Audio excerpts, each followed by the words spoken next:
Reshma Pandey, and today I'll talk on anger. So, who doesn't get angry? All of us do, yeah? We get angry when someone hurts our ego. We get angry when the boss doesn't include us for a meeting. We get angry when the taste of the tea is a little here and there. And there are lots of times when we get angry with our neighbors, and then there is a silence zone for a couple of months. What happens when we get angry?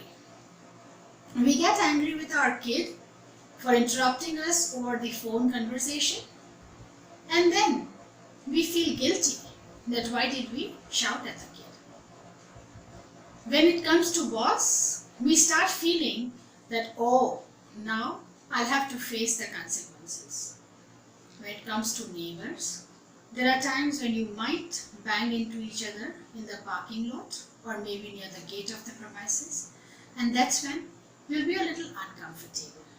So, tell me one thing, does it serve the purpose?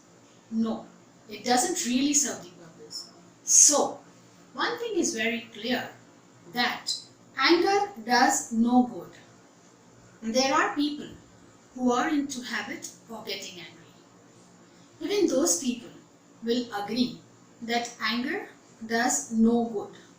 So, now the question is, how do we take care of this problem? Let's think about it. Basically, there are two ways in which we respond to anger. One is expression and the other one is suppression. Let us talk about it one by one. When it comes to expression, as I said, it's one of the ways of responding to anger. Most of us express immediately. There are times when we shout. There are lots of times when we are abusive. A lot of people even go to the extent of hitting, and there are many such people who do harm to their own self.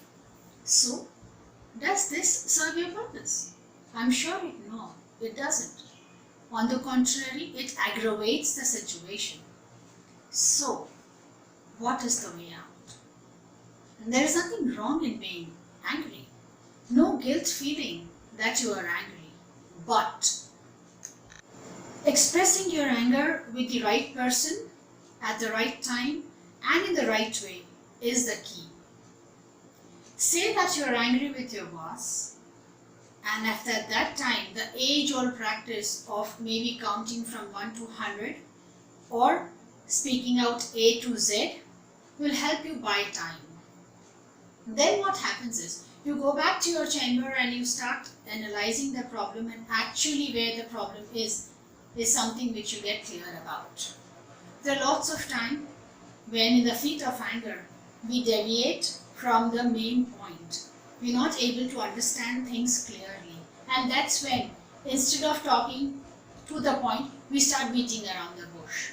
So when you buy time and then sit and analyze the problem, then you'll be able to exactly know the problem and then go back to your boss and talk about it. What happens is, the chances of your boss understanding you in such a conversation is definitely more than expressing your anger immediately. Coming to the second way we respond to anger, it is suppression. Let us take an example that you're not happy with your boss, but you suppress your anger. What happens is, when you go back home, you vent it out on your spouse or on your children, just because you did not show it or express it to your boss to save your job. Similarly, in relationships with your friends or relatives, what happens is, there are times when you do not show up, you do not express, and then again you vent it out on the other person who doesn't deserve your anger, just because you wanted to save the relationship. Now, when at one point of time you're not able to take this anymore in the office, you'll go and you'll shout at your boss, you'll tell him and express your anger, and as a consequence, lose your job. What happens is, in the face of the fact that you wanted to save your job, you suppressed your anger. And finally, you vented it out on someone else and lost the job for which you did this. Now again, in case of your friend or a relative, when it goes beyond a point, you'll go and you'll blast. What will happen? You lose a friend? Then what was the reason for suppressing? To keep the friendship on? To make sure that you continue to be friends? And now the result is you lost a friend.